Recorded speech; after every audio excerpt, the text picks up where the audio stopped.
Hey everyone, Jonathan Brandt with Go Out Living. We have a wonderful guest today. We have Scottie Schneider, founder of Oko Eye. Scottie has an amazing story, a very powerful story. Welcome, Scottie. I'd love to hear about everything. Yeah. Well, my story starts out a little unconventionally. I was homeschooled on a very small farm in North Carolina to some extremely religious parents that didn't let me go out a whole lot, didn't listen to a lot of movies, didn't watch a lot of television. There was, in their way of understanding the world, one way to look at things, you know. And everybody that didn't look at things the way that they looked at, it was, you don't talk to those people. So I joined the military as early as I could. Actually got a waiver to join at 17, joined the Army, went to West Point, graduated as an officer, and I thought that I had my whole life ahead of me. It's the only thing I wanted to do. I wanted to serve, I wanted to be an officer. And this, of course, is when we're involved in two major conflicts in Iraq and Afghanistan.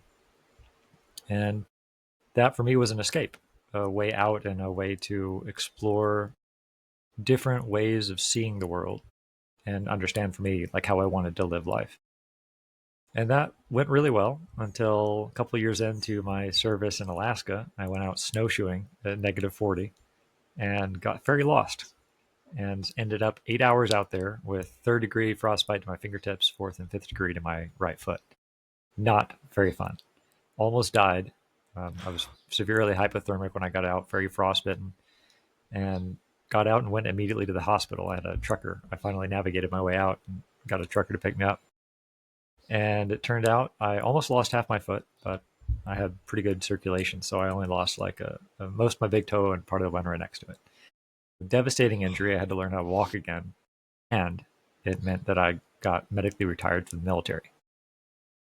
This is also during the time where I've been estranged from my parents, religious differences, you can imagine. And I've got nothing. I've got no career. I've got no community. I'm transitioning out into a workplace, a job market that I never trained for anything to do. I had no idea what I wanted to do, where I wanted to live, who I was going to live with, nothing. And that was a really dark time in my life where I went from the identity of the military. I knew who I was serving and what I was doing, and I had on the same uniform, to adopting what I would say would be the general life path of what most of us are told we should do: get a nice house, get a nice car, get a nice job, do the thing, white picket fence, etc. And I did that, and I was not happy. Actually, I was less happy than I was before because I was doing corporate chemical sales in the oil field industry, and they basically handed me a corporate credit card and said, go get people drunk. And I'm already a semi functional alcoholic by this point. So I was like, all right, great, I can do that. Not a good idea, man. Like, not a good idea. So a couple of years down that road, I'm more unhappy than ever. Says, okay, well, what's the next thing? I read The 4 Hour Work Week by Tim Ferriss, and I was like, all right, I'm going to become an entrepreneur. So I became an entrepreneur for the next couple of years. I built software businesses, marketing businesses. I succeeded at that. My first real business, within 6 months, we were making $50,000 a month in profit. I was like, I've made it. This is it. I'm going to be happy, but unhappier than ever. And now I'm really getting frustrated, man. It's like, what the hell else is there out there? And so in my entrepreneurial journey, I've started to travel. Part of the way that I recovered was I became a semi-professional salsa dancer. You can imagine there's like mobility issues, and dancing was a great way to meet people, bring me into kind of friendships, and also help me to learn how to walk again. And so that was the process that got me interested in Puerto Rico. I moved to Puerto Rico, spent about 6 months there on the island to explore the roots of salsa, and a friend of mine invited me to Medellin, Colombia. And I was like, all right, well, I basically have no money now. I'm super, super broke. And I have enough for like 2 weeks in an Airbnb in Medellin. So why not? So I did it. And for the moment that I landed here, I felt for the first time ever that I was actually home. Like this place was where I was meant to be. And that was a really, really unusual feeling for me. And so I got here, I started to learn about the culture, the community, how this country works. And despite many generations of bombs exploding in the street and civil war and a lot of turbulence and landslides and all sorts of manner of things happening, they still remain very connected to community, to family, to communication, and it's a really wonderful place to be. And that led me into plant medicine. Plant medicine led me into understanding with clarity the things that I was doing in my own life to screw it up and to take responsibility for that and actually start working on myself. And that's what led me to where I am today, which is where I'm at the point where I've done a lot of work on myself. And now remembering how I was back then and where I am now, I don't have any choice but to help people try to get to that point. So that's the brief overview. I mean, that's a crazy road you took to get to happiness, isn't it? I mean, it makes me think about myself right now and the journey I'm on, and you just don't know where it's going to take you, do you? Yeah, you really don't. um, so you look at things more from a holistic standpoint. Was that meeting the indigenous people down there? Is that kind of what got you into the holistic part of it? They just have a different way of thinking about medicine? Yeah, they definitely do have a very different way of thinking about medicine. There's a couple of interesting things that have happened to me along the way. My wife is actually a Western medical doctor, so she's been a physician here in Colombia for 15 years, but she also studied Chinese ancestral and herbal medicine. And so when I met her, she already had that as a thing that was really of interest to her. And I had been studying the tribes and their understanding of holistic health. And depending on the tribe that you talk to, a lot of them are very connected with the energy of plants. And it doesn't have to be a psychedelic plant. It can be just regular plants, like, for example, the Marui tribe. They're in the Amazon basin in Putumayo in Colombia. They do a lot of their healing with basil, just regular basil, which is like, I find one of the coolest things ever. The Siona or the Kofan might be doing a lot of their healing with ayahuasca. And depending on what tribe you talk to, they do their healing with different plants. And what they're mostly focused on is not necessarily the plants as remedies, but before the remedy happens, they're trying to figure out the root cause of something. So if you go into a Western medical system and you've got a headache, right, they're going to probably hand you an Advil. So it's like symptom treatment. Whereas the indigenous are more likely to say, okay, well, let's look at like your general life, like what's happening. Do you have a headache because you're dehydrated? Are you looking at a screen too long? Are you stressed? Is there something in your life out of balance? And that started to really speak to me because being in the military, what they train you to do is if you've got a pain in your knee, well, pop some extra Advil and keep on going. And I did that. The problem is my knees are shot because of it, Right. right? Symptom treatment, if we do it in just the Western approach, typically tends to leave you with longer term problems or exacerbate something that's already there. A bit more cynical part of me would say that it's probably because it's not very cost effective or profitable to heal someone, but it's very profitable to treat somebody. I'm not against Western medicine. I'm really for the intersection of this. Western medicine has made a lot of amazing advances. And then there's also this existing base of ancestral knowledge of how to heal problems and how to approach healing from a completely different perspective, which is what's going on in the spiritual, emotional, and physical. So that that really opened my eyes working with those tribes people, and it just resonated with me in general because that's how my life was going, and I was really frustrated at trying to treat all of my symptoms with things like, for example, a pill for a headache after a night of alcohol. Yeah, it makes the headache go away. The real problem is not the headache. Right. It's it sounds like functional medicine to me, or a little bit closer to functional medicine than the Western medicine. Yeah. You're probably familiar with Paul Chek. Yes. Yeah, really, really, really great book. The Four Doctors, I think, is his book. I read that early on, and this is before I had started to work so closely with the tribes. And I think that I added a different one, which is Doctor Spirit. So what are his four? Do you remember? It's like Doctor Movement, Doctor Happiness, or Doctor Joy. Yeah, there's a couple of doctors in there.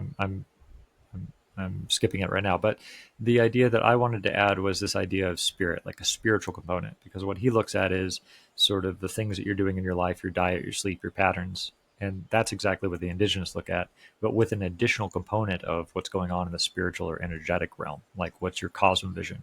Do you understand what your purpose is in life and where you're going and who you're walking with? I think that's also important. I think that's where a lot of people get lost, though. Like you had mentioned, the money, we can we can look at our lives and we can say, okay, yeah, we make $100,000, we make all this, that's going to be happiness. But our spiritual side is completely non-existent if we kind of put all our eggs in that one basket when it's just about the material things. So how do you get started on the spiritual side? I think a lot of times we look for somebody that has the answers already. I don't really think anyone has the answers, you know? And I think that first we probably have to put aside this idea that there is one right way to be. I think that you have to experiment that for yourself. It's kind of like this idea of sailing. So if anybody's a sailor in the crowd, you'll know that if the boat isn't moving through the water, you can't steer it at all, right? It's just, you'll be moving the tiller and nothing's going to happen. And I think it's a really great analogy of what we should be in life is if you're looking for something, even if you don't know what that thing is yet or what the solution is, start moving. Like, go try some, I don't know. When I was at West Point, I was looking for my own spirituality. I went to Muslim ceremonies, I went to Jewish ceremonies, I went to other versions of Christianity, I did meditation with Buddhists. I did the whole thing. Like, I just explored. And throughout that process of exploring, I started to find things that resonated with me. Like, oh, yeah, I kind of like this, or oh, I kind of like this. And then you kind of do that process. And I think that's really maybe the only way to do it. There's a hack here that I figured out with time and some experience. And that is, find people whose lives you want to emulate. Like, look at how they treat themselves and how they treat their children, how they treat their wife, the words that come out of their mouth, their actions, their energy, all those things.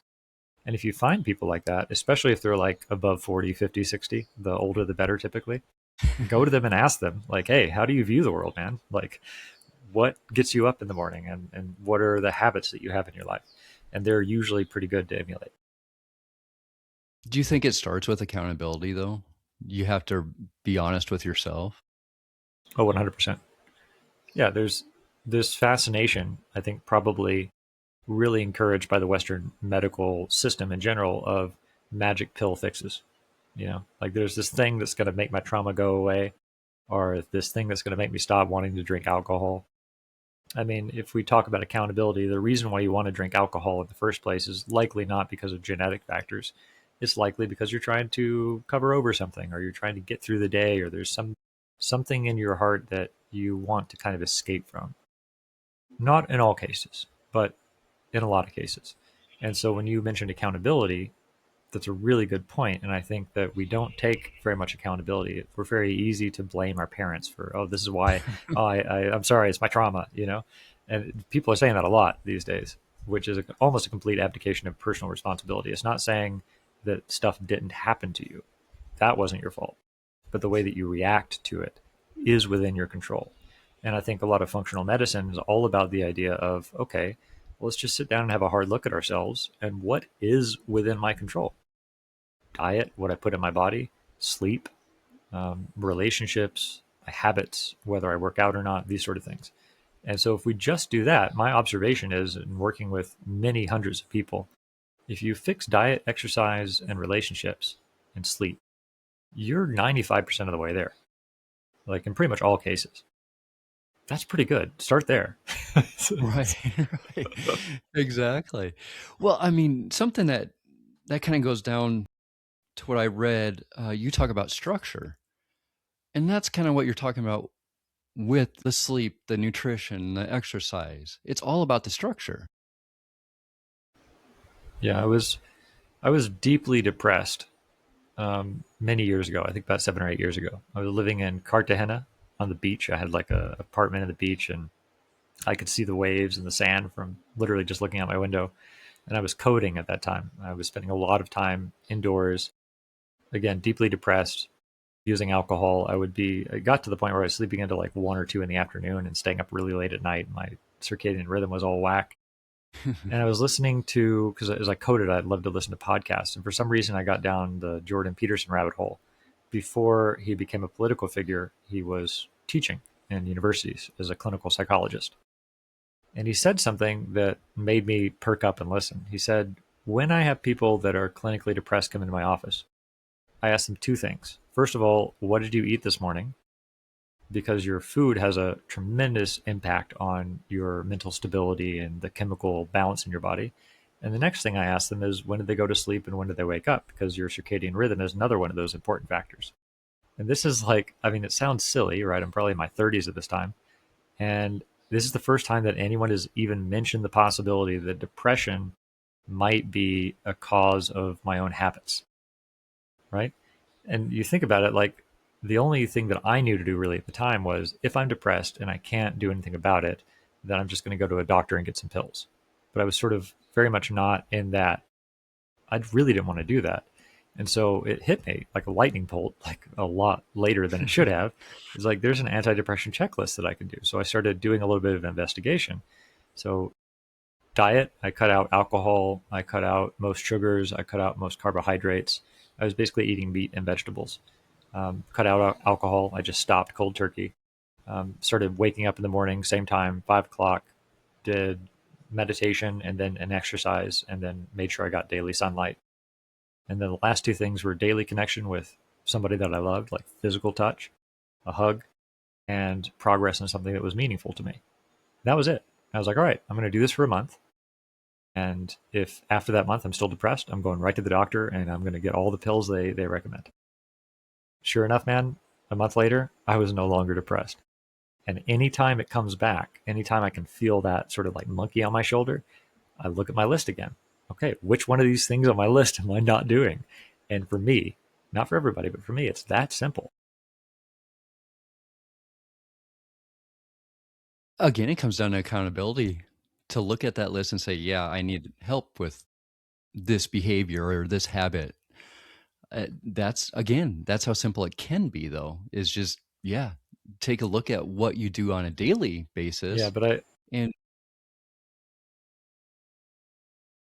yeah, I realized, I'm sorry, I realized I didn't completely answer your question about structure.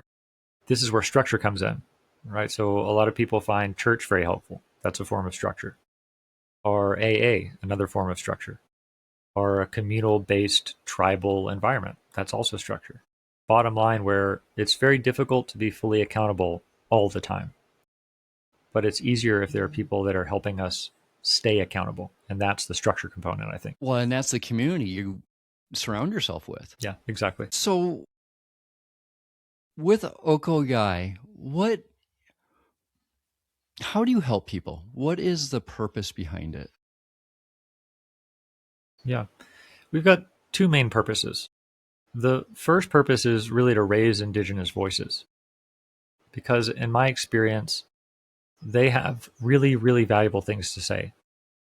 And the way in which they're helping people, that they want to help people, is exactly what Westerners need, which is, I think a lot of times Westerners, we overcorrect on the idea of spirituality. We're either atheists or we're like, wearing shawls and waving feathers and crystals in the air. And I'm not against feathers or crystals or shawls, for the record. But it's this idea of the indigenous people, before they really talk about the medicine, or they talk about psychedelics, or they talk about the way the spiritual world works, they'll likely redirect you to the basic fundamental accountable components of your life, like diet, food, exercise, relationships.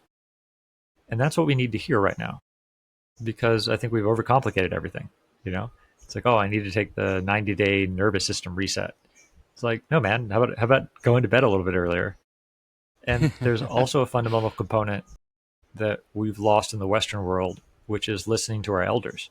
We have very little wisdom that's transmitted through generations. And I think the best wisdom is stuff that is simple enough to remember and to immediately integrate. I think the simpler a bit of wisdom is, the more profound it is. And that's what they have to offer. And I feel a real drive and desire to merge those two worlds. I am now adopted into an indigenous tribe. My wife is Nutabe Indian here in Colombia, and I'm probably now their whitest member, which is great. And so I bring a particular skill set to the table of entrepreneurship and online meetings and scale and marketing. And that's what we're doing. We're combining those two. It's a way of honoring what many tribes refer to as the eagle and the condor prophecy, which is the eagle represents the north, technology, the condor represents the south, heart and tradition. And when those two birds fly together, the tribes say we'll enter into a different, more abundant time. And that's what I want to do. It's solving both problems, raising indigenous voices, getting their message out, and it's the message that people need to hear, which is simplify, do it in community, focus on the basics, work on yourself, and repeat. I love that. Something that pops in my mind, though, is respect. When you talk about listening to the elders, that is something we're missing here because I feel like our kids don't respect elders anymore or the older generation. Yeah. Yeah. We've And talked I about think you see this that in and schools, especially. oh, 100%. Yeah, we've talked about this actually. We've had been having discussions with our elders on this topic specifically, like how do they raise their children? The idea, like part of the thing that really helps from my perspective is that their children are raised in a cohesive parent culture. And so there's a, like they do, for example, we were talking with the Wiwa tribe and we were talking about this idea of dreams and dream interpretation and dream work. And the elder was telling us of how they work with dreams in regards to pregnancies. They work with dreams in an active way during the gestation of the child to start educating and training the child and to making sure that their spirit and soul are coming out harmonious even before they arrive in the earth, right?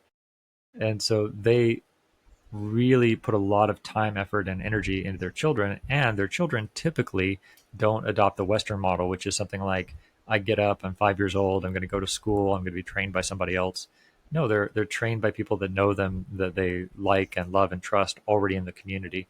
They sleep with their parents, they eat with their parents. It's a completely different world, and so I think that that has probably done a lot of harm to our children and to us, right? Because when we grow up and we don't listen to our elders, well, that's not good. That means that wisdom is lost, and that the people that are responsible for taking care of us is the state, which is probably not ideal. I think we're figuring that out. Well, yeah, I mean, we can, whether it's the medicine side, the nutrition side, yeah, we lost that component, that family component, didn't we? We lost the community component.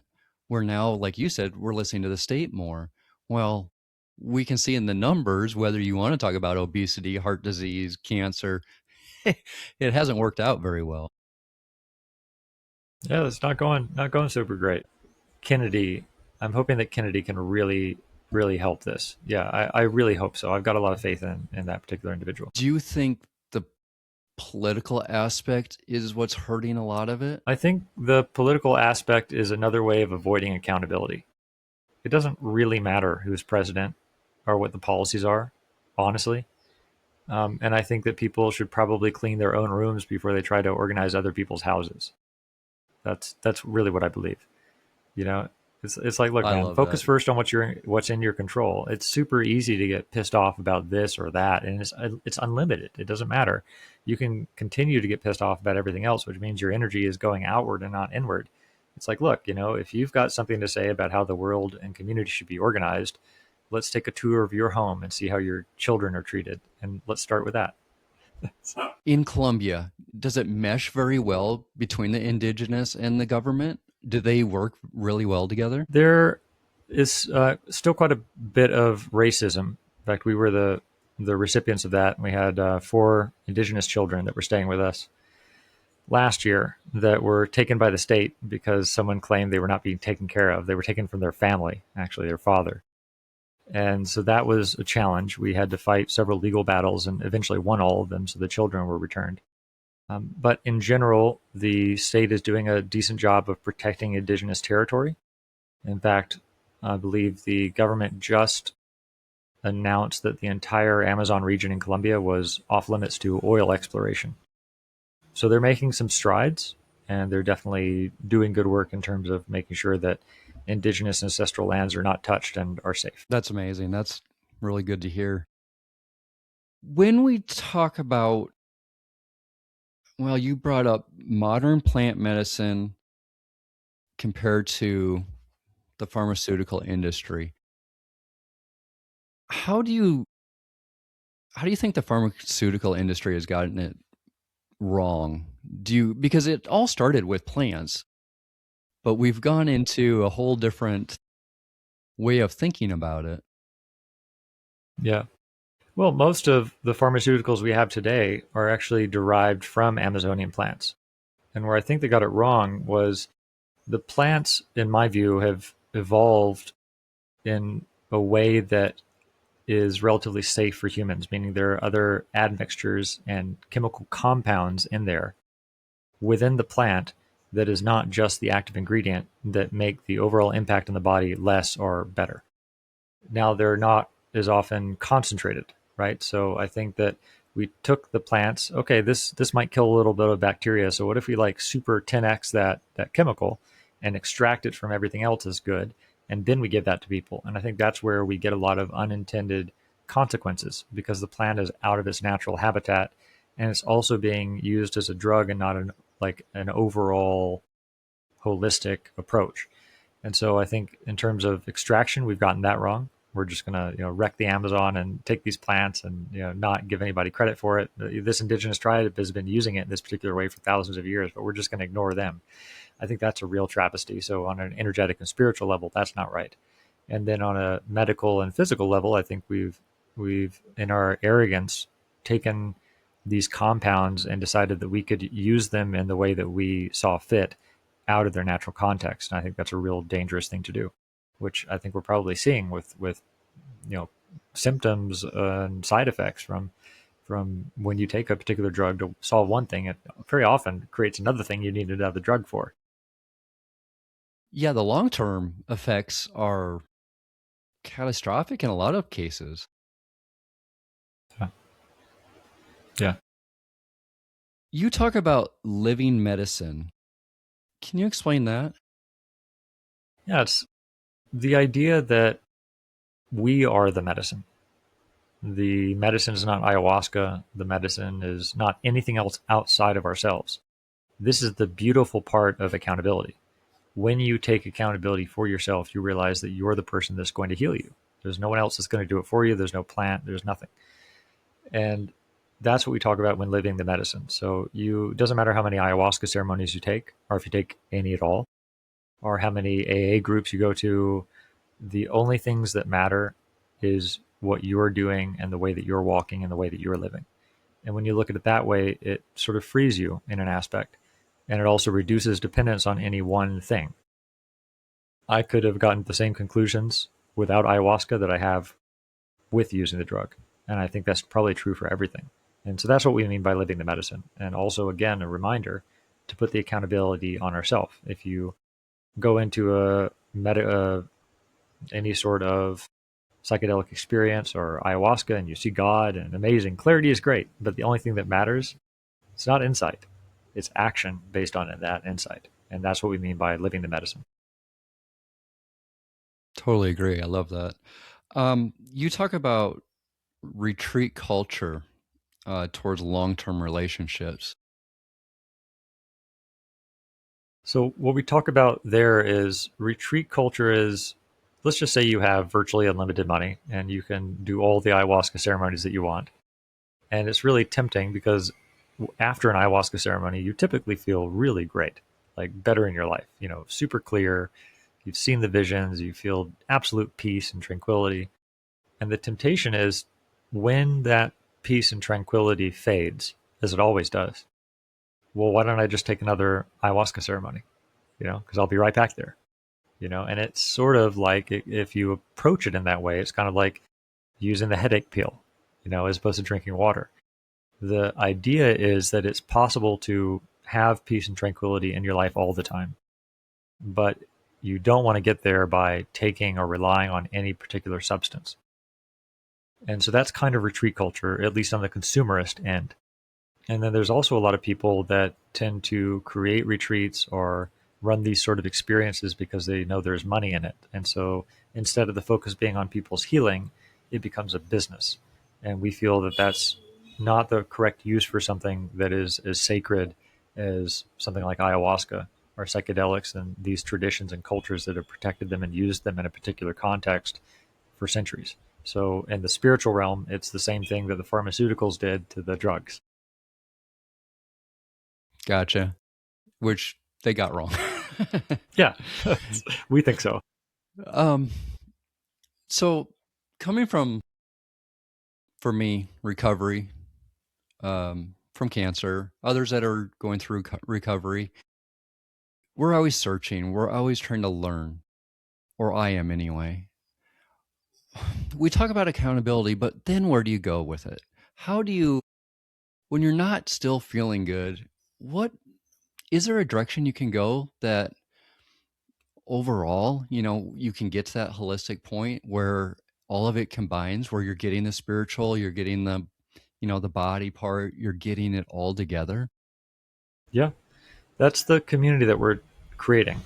And I think that's probably where community comes in best because a lot of us get to this point where, I mean, things get hard sometimes. And sometimes you can't see the light at the end of the tunnel.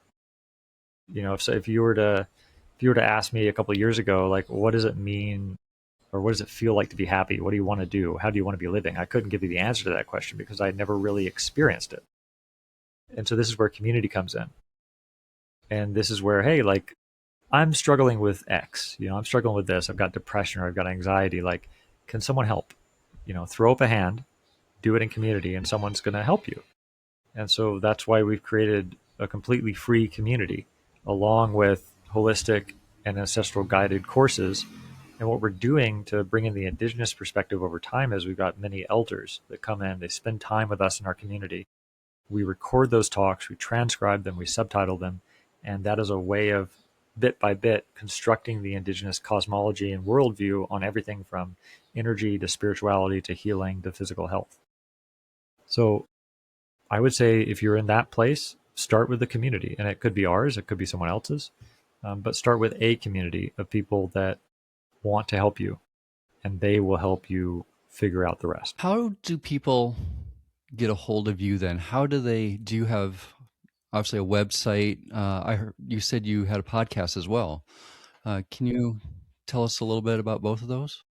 Yeah, it's called Okoyai Ancestral School. So what I'm going to do is I'm going to chat you over that link.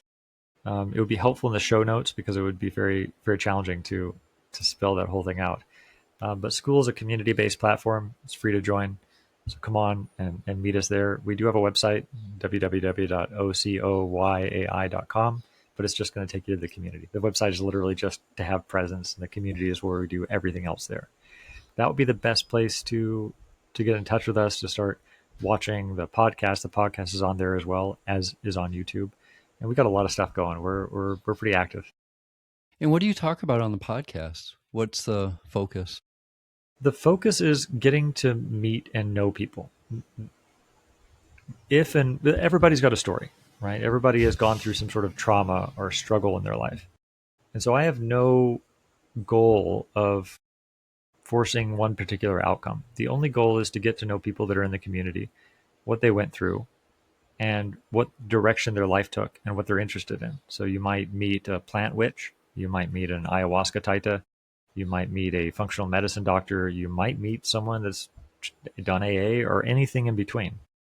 And that's kind of the beauty. The focus of the podcast is to just meet the people that are in the community because it's very difficult sometimes to do that in an online format, when you've just got like comments and shares. And so I just really want to allow a space to open up more conversation. And that's really the point.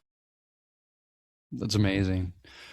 That's what I'm finding with a lot of these podcasting guests is in we all want the same thing, and that's just to get the word out, to help educate, to almost it's a tool. It's finding as many tools as you can, and that's really exciting to me. And I feel like there's more and more of them coming out all the time, and more people are finally speaking up. Yeah, I couldn't agree more, man. It's exciting to see. I mean, you're part of that. You're doing the same thing.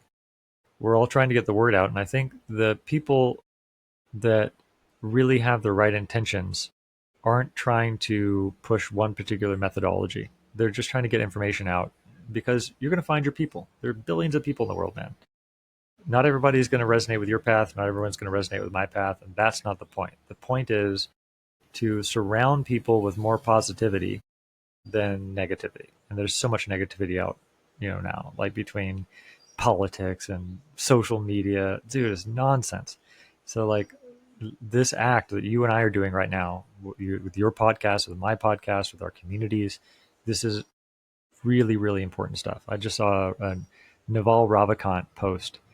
Naval Ravikant is a founder of AngelList, really great angel investor, very smart man. And he said, throughout history, the people who organized into tribes always beat those who didn't. And I think we're in the process of organizing ourselves into different tribes, not focused on Republican or Democrat or Christian or Muslim, but who's really out to better humanity. I think that's what we're doing right now. It's an openness. It's a freedom almost. Yeah, absolutely. Yeah. If you're struggling with openness, drop some LSD.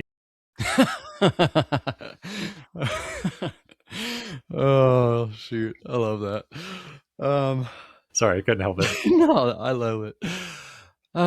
Scottie Snyder. I mean, so much we can learn. I really appreciate today. I'm gonna put everything on the blog that will coincide with this episode. Anything you want to say on the way out? Just apologies for the challenging internet connection, man. I know that really interrupted the flow, and I appreciate your patience and Yeah, in no guiding us through worries. that. No worries at all. This was an absolute pleasure for me. And, Likewise, man. I wish you the best and hopefully we can stay in contact. So it That'd be was, great, brother. I believe, again, we're building that community and I love it. One step at a time. Exactly. All right, folks, that's what we got for today. As I always say, find the attitude, keep the attitude, go out living. Bye, everyone.